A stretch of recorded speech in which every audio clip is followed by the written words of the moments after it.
Et salut les traders, j'espère que tout le monde va bien, moi ça va super et on se retrouve comme tous les dimanches à 18 h pour une nouvelle vidéo d'analyse. Mais avant tout et comme d'habitude, je souhaite vraiment remercier de tout mon cœur tous ceux qui prennent un tout petit peu de leur temps pour lâcher ne serait-ce qu'un petit like ou un commentaire sous les vidéos. Vous donnez un vrai coup de pouce à la chaîne YouTube, donc ne changez surtout pas, vous êtes top. Et si par mégarde vous n'êtes toujours pas abonné à la chaîne, n'oubliez pas de le faire.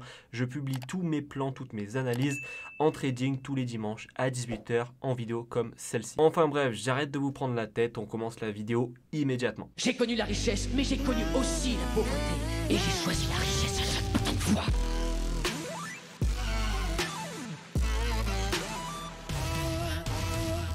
Ok, alors on va commencer avec HotCAD comme d'habitude. Et d'ailleurs cette semaine, ça a été plutôt une bonne semaine en termes d'analyse de forecast, de scénarios validés, donc c'est plutôt cool. Alors sauf sur les USD, donc les 3 USD qu'on a là, mais sur la plupart des autres actifs qu'on analyse chaque semaine, c'était plutôt cool. Alors, on commence avec HotCAD. Du coup, la semaine dernière, je vous avais dit que ici on avait un mouvement correctif et donc moi j'attendais la seconde impulsion baissière, donc la jumelle de celle-ci. Alors la correction est montée et a cassé son plus haut, d'accord, pour ensuite nous donner l'impulsion numéro 2. Donc on n'a pas eu l'impulsion numéro 2 vraiment là, à l'instant précis où je le voulais moi. Bon, rien de grave, on est potentiellement sur un running sûrement, d'accord, donc vous avez l'habitude, un A, un B et un C. Donc ici on a deux scénarios, c'est très simple. On va tenter les setups d'achat jusqu'à ce plus haut ici, d'accord, pour aller chercher ce top tant que ce plus bas ne sera pas cassé, d'accord. Si on vient à péter ce plus bas, on oublie, ok. Mais tant qu'on est en dessous, si on a un buy setup, pourquoi pas le tenter sur HotCAD, ça peut être intéressant. Alors rappelez-vous, bon, déjà pour cet objectif court terme hein, qui est ce plus haut, mais aussi par rapport à la structure plus 2 heures, 4 heures qui est ce plus haut. D'accord, donc on n'hésite pas, on tente les buy setup parce que si jamais le scénario se valide, le scénario court terme peut se valider, mais aussi valider l'autre. Donc voilà, les setups d'achat, ça peut être plutôt intéressant, je pense, à tenter sur HotCAD. Donc on va mettre ça en vert pour la semaine prochaine. Euro USD, bon, je pense que ça parle de soi, hein. Enfin ça parle de lui-même. Donc on voulait tout simplement un drop après l'impulsion et la correction. Je vous avais bien montré la concordance avec d'autres structures. Je vous avais montré par exemple celle-ci, que quand on a impulsion et correction, 9K sur 10, on a une impulsion numéro 2. Pareil ici en interne, correction, on a une impulsion numéro 2. Donc voilà, cette structure elle était quasiment cadeau. Ok, donc bon, évidemment, on a eu une énorme impulsion baissière, donc ça c'est plutôt cool. Maintenant, que dire de Euro USD, parce que effectivement, on va pas se mentir, c'est un petit peu, voilà, c'est un petit peu la crise, littéralement. Donc sur Euro USD, moi je vais continuer à chercher des setups de vente, mais du coup là actuellement il n'y en a aucun. Un setup de vente, c'est justement ce qu'on avait la semaine dernière, c'était parfait. D'accord, pour ceux qui voulaient vendre Euro USD, c'était la semaine dernière qu'il fallait être debout, les gars.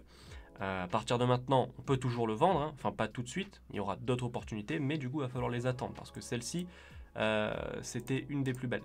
Sans parler de celle-ci avant, ou même de celle-ci, ou même, il me semble, de celle-ci aussi qu'on a anticipé ensemble. Faut dire qu'Euro USD, on le vend depuis ici, peut-être même de plus haut encore. Il me semble que celle-ci aussi, on l'a anticipé. Enfin bref, Euro USD, ça fait un bail que je vous dis de le vendre, d'accord, bizarrement. Donc à partir de maintenant, toujours vendeur en ce qui me concerne, mais ben, il va falloir attendre une correction. Donc pour l'instant, stand-by sur Euro USD, parce qu'on va attendre une correction, une opportunité de vente. Donc pour l'instant, c'est pas le cas, on est dans une grosse phase d'impulsion. Si vous êtes dedans, tant mieux, profitez du voyage, mettez vos break-even et laissez tourner. Maintenant, si vous n'êtes pas dedans, il va falloir attendre une correction. GBP Odd, pareil, celui-ci, nickel. Je vous avais dit d'attendre une correction pour rentrer à la vente jusqu'à ce plus bas pulvérisé. Donc ça, c'est plutôt cool. Pareil, GBP Odd, on est sur une énorme impulsion baissière. Et on va aller chercher du coup d'autres setups de vente pour ce plus bas. D'accord, par rapport à cette impulsion, toute cette correction. Et là, on veut en gros aller chercher cet objectif pour valider la seconde impulsion principale comme celle-ci. D'ailleurs, structure qui ressemble pas mal à la structure d'Ethereum en daily, il me semble, qu'on verra juste après. Bon, on peut la voir tout de suite d'ailleurs. Non, c'est pas du daily du tout. Ouais, c'est plutôt du 8 heures, on va dire. Voilà. Donc Donc ici on a la correction principale, avec ici un mouvement correctif en 3 temps, qu'on détaillera ensemble juste après. Mais voilà, je trouve qu'elle lui ressemble pas mal du coup en weekly. Du coup l'objectif, que je m'éparpille pas trop, c'est ce plus bas. Tant qu'on ne casse pas ce plus haut, mais on va pas se mentir, il y a peu de chance avec la conjoncture actuelle. Donc du coup, comme Euro USD, si vous avez une correction, il faut attendre déjà qu'elle se développe, mais si vous l'avez, vous pouvez tenter à mon sens les sell setup parce qu'il y a des chances qu'on continue le push baissier. GBP USD, même histoire, je vous avais dit d'attendre lui un retournement haussier, un petit retournement haussier, pour valider une structure en 3 temps, puis une continuation. On a eu la totalité des moves, le retournement haussier, puis la continuation. Donc du coup, sur GBP USD, c'est à peu près la même histoire. On est sur un plus bas là depuis 20 ans, je crois, aussi sur GBP USD. Donc si on veut continuer de vendre, il nous faut des corrections. Là, pour l'instant, il n'y a rien, les gars. Donc n'achetez pas, ne vendez pas là actuellement. Il n'y a rien. Alors peut-être qu'en 1 minute, vous allez trouver des choses. Mais là, par rapport aux vidéos que je vous fais de manière hebdomadaire, il n'y a rien. On est dans un gros push baissier. Donc si vous n'êtes pas dedans, n'essayez pas d'acheter peut-être pour un bottom et un retournement magnifique. Non, ça n'arrivera pas. Pareil pour une continuation, à coup sûr, on va corriger quand vous rentrerez à la vente ou alors on va continuer de spike quand vous rentrerez à l'achat. Toi-même tu sais, c'est comme ça. Donc pour l'instant on reste en stand-by pareil, mais si dans la semaine il y a une correction, ça peut arriver, si elle commence dès lundi, on va dire que jeudi elle peut être terminée pour un push, ça peut se tenter pour le vendredi les gars. Donc voilà, donc attention, toujours une correction sur GBP USD pour une continuation. USD JPY, c'est là où on en vient aux USD qui étaient pas incroyables. Donc USD JPY, je vous avais dit que je voulais un push haussier jusqu'à ce plus haut. Jusque là tout allait bien pour un retournement baissier. Jusque là tout peut paraître bien, mais c'est pas forcément le cas parce que je ne voulais pas la cassure de ce plus haut personnellement. Je voulais juste hop, cassure de celui-ci pour ensuite cassure de ce plus bas. Donc du coup maintenant il y a des chances qu'on vienne chercher le top. Pourquoi? Pour valider ici du coup un expanding dans un autre expanding. Non pardon, je dis des bêtises. On peut aller chercher encore un push, mais ensuite il y a des chances qu'on aille chercher le plus bas justement pour aller chercher plutôt un running comme ça et ensuite aller chercher ce mouvement correctif ici, d'accord, sur régular. Donc faites attention à ça. Je pense qu'on peut aller chercher un push encore, mais attention à un retournement ensuite, c'est possible. Maintenant on sait que voilà, les USD en ce moment c'est un petit peu chaud, mais ça c'est ce que j'envisage, donc principalement de la vente juste avant un petit push haussier. USD CAD, lui, ça fait 2 semaines qu'on attend, enfin que moi j'attends un setup de vente 2 heures, 4 heures, parce que voilà, je vous remonte la structure daily. Moi je me concentre sur des ventes par rapport à cette grosse correction. Donc voilà, donc je cherche pas forcément à acheter l'USD CAD actuellement, je cherche plutôt à le vendre. La semaine dernière, je vous avais dit que je cherchais aussi des setups de vente, il n'y en a pas eu. Donc je vais continuer de patienter, on sait comment c'est le trading, c'est ceux qui sont patients qui s'en sortent le mieux en général. Donc par exemple cette trendline, si je viens avoir une cassure et une correction, ça pourrait être le déclenchement de mon plan de vente sur USD4. Donc voilà, j'attends ça tranquillement. Et puis s'il monte et on verra ailleurs, s'il n'y a pas autre chose. USD CHF, lui je voulais cassure de trend justement, correction pour choper la vente. On a eu quasiment, même si c'était un peu dégueulasse, le déclenchement du plan, parce qu'on a eu un mouvement, j'appellerai pas ça une impulsion qui a cassé la trend, et un mouvement à la demi-correctif, mais voilà, on a quand même eu une cassure de trend pour qu'il se retourne quand même à l'achat, enfin pour qu'il continue son push. Donc voilà, pas très satisfait quand même de l'analyse sur USD CHF. Donc à partir de maintenant, on peut encore aller chercher un push haussier parce qu'on est en train de corriger là-haut. Okay, donc on peut, donc ici on aurait un expanding dans un autre expanding pour ici aller chercher un push baissier pour valider un régular et ensuite aller continuer la tendance haussière. Ok, donc faites attention à ça, push baissier pour retournement haussier juste après. Donc on va mettre ça en rouge. Euro GBP, celui-ci je vous avais dit que selon moi on pouvait avoir encore un plus haut, enfin quelques plus hauts avant un retournement baissier pour choper la seconde impulsion de celle-ci, d'accord, le A, on était dans le B, je pensais que le bas allait un petit peu monter plus haut, et ensuite avoir le C. Alors on a eu un autre push baissier, haussier, pardon, d'ailleurs avec une très très belle correction, digne de celle-ci. Donc voilà, setup d'achat plutôt très très propre. Maintenant, il nous manque celui-ci, d'accord? Il nous manque le move baissier. Donc maintenant, attention à ça. Donc si maintenant j'ai un setup de vente en 30 minutes, je vais le tenter. Donc est-ce que j'en ai un là? Oui, j'en ai un ici, voilà. Si j'ai ce genre de choses, impulsion, correction, d'accord? Moi, je vais tenter la vente personnellement sur EuroGBP pour aller chercher du coup la jumelle, donc la seconde impulsion de celle-ci. Ok, ça c'est ce que je vais tenter. Donc voilà, si j'ai un seul setup, je tente sur EuroGBP des setups de vente. Le gold, celui-ci, un petit peu comme EuroUSD, hein, nickel. Je vous avais dit que, pardon, la correction n'était même pas encore créée. Je vous ai dit justement qu'en ce qui me concerne, j'attendais une correction pour une continuation baissière. Bon, bah, c'est exactement ce qu'on a eu. On a eu la totale, la correction et la continuation baissière. Hein, c'est là qu'on voit vraiment la puissance de la méthode. On ne fait pas de SMC ici. Donc voilà, c'est plutôt cool. Maintenant, sur du gold, si on veut continuer de vendre, pareil, il va nous falloir d'autres corrections. Attention, on va surveiller quand même quelques trendlines au cas où. Donc on va avoir la principale qui est celle-ci et on va dire la secondaire qui sera celle-là. Donc tant qu'on reste en dessous des deux trendlines, si on a des sell setup, pourquoi pas, d'accord? Donc on est en dessous, si on en a des petits, c'est pourquoi pas intéressant. Maintenant, si on vient déjà à casser la première, faites attention. Et si on vient à casser la seconde, faites attention également, d'accord? Mais je vais continuer à chercher des sell setup tant que j'aurai des corrections, donc des moves comme celui-ci. Donc pareil, en fait, même analyse que la semaine dernière, si tu as une correction et que tu veux vendre, bah, ça peut être intéressant. Donc on va mettre en rouge. Maintenant, les crypto-monnaies. Alors, Ethereum, je vous avais dit que moi, personnellement, je me dirigeais plutôt toujours vers de la vente. Vous avez fait une longue analyse détaillée justement de la structure Ethereum en vous expliquant que on aurait potentiellement ici une correction principale, mais qui pouvait être mangée entre guillemets par celle-ci, parce qu'elle pouvait, donc celle-ci, devenir la correction de toute la structure avant, et du coup changer ça en impulsion. Donc si vous voulez savoir tout en détail pourquoi et comment, je vous invite à aller voir la partie sur Ethereum de la semaine dernière. Mais du coup, je vous avais quand même dit que moi, je souhaitais toujours vendre. Alors, on a eu du coup une continuation de tendance baissière, mais jusque-là, rien de fou. Je vous rappelle que moi, je veux et j'espère qu'on ira chercher ce plus bas. On y est presque sur le Bitcoin. Donc ça sent, je ne veux pas dire to the moon là tout de suite, mais en tout cas pour un nouveau push haussier, ça commence à sentir bon au niveau de l'analyse technique.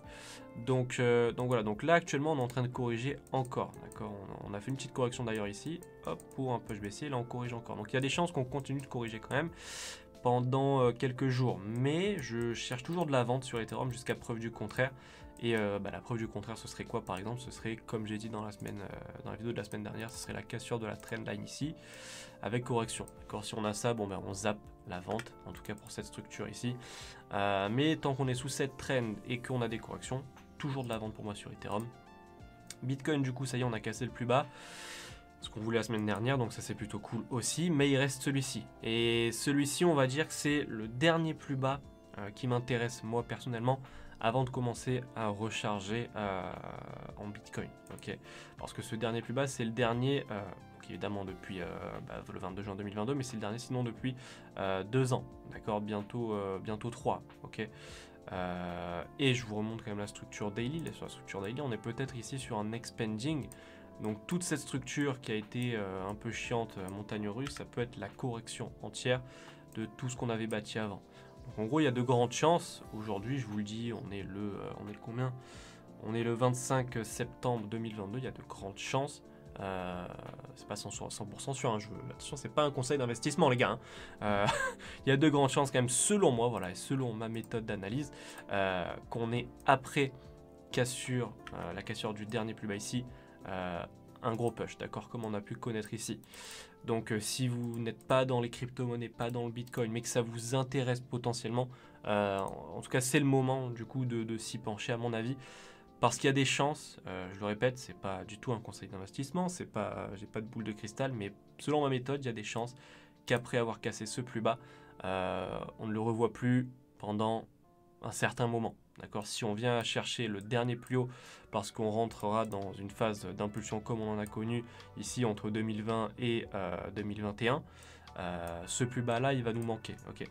Donc tout ça pour dire que pour l'instant la vente se passe plutôt bien. Ça fait longtemps que je vous dis de vendre le Bitcoin, hein. Ça fait façon, depuis qu'on est dans cette structure, hein, je vous dis de vendre le Bitcoin, ici je vous ai dit de le vendre, ici je vous ai dit de le vendre, la semaine dernière je vous ai dit de le vendre, on l'a eu. Donc on se rapproche de, entre guillemets, de l'objectif, du dernier objectif, hein. Il y en a plus beaucoup après, voire aucun en termes de vente, je parle. Donc si on a la cassure de ce plus bas, c'est top, donc on va croiser les doigts pour qu'on l'ait. Parce que ensuite ce sera, en ce qui me concerne, full achat. Voilà, je le dis, ce sera full achat. On dirait un malade mental, non. Mais ce sera plutôt cool pour commencer à recharger en Bitcoin si on vient casser ce plus bas. Donc prions ensemble, mes amis, qu'on ait ce petit plus bas de cassé. Donc on va le mettre en rouge. Le Solana, pardon.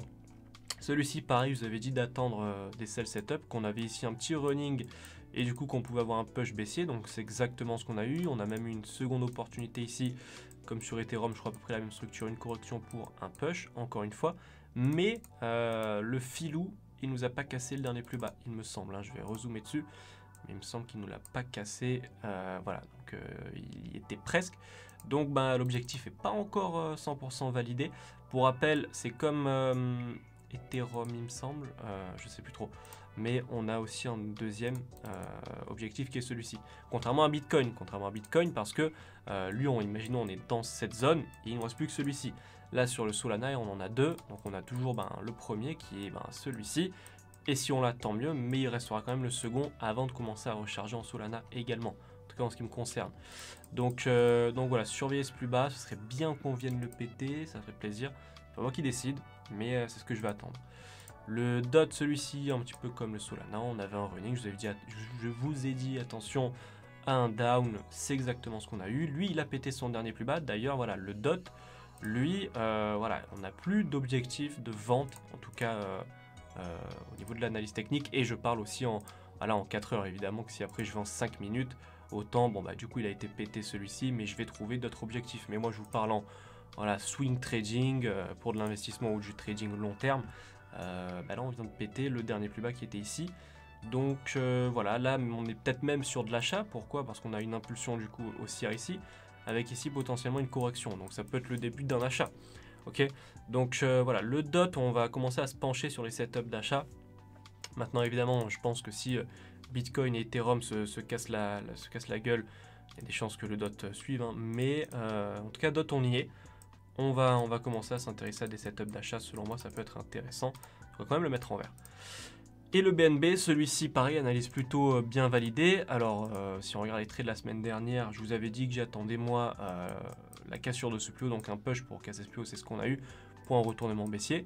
Alors, on les a eu, mais en mode très furtif, hein, cassure du plus haut, retournement, donc c'était très rapide, fallait vraiment pas cligner des yeux, les gars. Maintenant, on a eu aussi, bon, ça c'était déjà la semaine dernière, mais la cassure de ce plus bas, non, pas du tout, c'était pas du tout la semaine dernière, c'était cette semaine. Donc on a eu la cassure de ce plus bas, qui nous a validé du coup ce running flat et du coup la fin de la structure. Pareil, celui-ci, c'est un petit peu la même question que sur Ethereum, c'est-à-dire que soit ceci, la correction de tout ce qu'on a eu avant, donc on va aller chercher la deuxième impulsion baissière, soit cette structure-là est devenue la correction de celle-ci. Et donc il y a des chances qu'on vienne chercher le push haussier. Donc c'est pour ça que, pareil, allez voir la vidéo de la semaine dernière sur l'Ethereum, vous comprendrez tout, les gars, tout. C'est pour ça qu'il va falloir s'adapter sur le BNB également. Okay, c'est-à-dire que si on le voit péter, par exemple, la trendline ici, en mode push haussier plus correction, bon, malheureusement, il y aura des chances que ce soit devenu la correction de cela. Donc on ira chercher le top avant potentiellement le dernier plus bas avant de racheter, d'accord. Donc voilà, moi je préférais que ce soit évidemment la vente, hein, comme ça on casse le dernier plus bas et let's go. On sera serein pour les achats. Maintenant c'est pas moi qui décide comme d'habitude. Maintenant ici quand même on corrige, donc c'est plutôt bon signe pour une vente. Donc voilà, moi je vais surveiller ça pour les jours à venir sur le BNB. Voilà. Ok, cette vidéo est à présent terminée, j'espère qu'elle vous aura plu, j'espère que vous aurez kiffé. Si c'est le cas, n'oubliez pas le petit like, le commentaire, ça fait toujours plaisir. Pensez à vous abonner également si ce n'est pas encore fait. Je risque de reprendre les vidéos inter-semaine, d'accord, parce que ça fait un moment que j'en ai pas sorti, pour des raisons personnelles, voilà. Bref, on va pas étaler ma life, mais voilà, je risque de reprendre les vidéos pendant la semaine à partir de maintenant. Donc soyez à l'affût et du coup pensez à vous abonner si c'est pas encore fait. C'est tout pour moi, je vous dis à la semaine prochaine pour une nouvelle vidéo, courte vie mais légendaire comme d'habitude. Allez, ciao.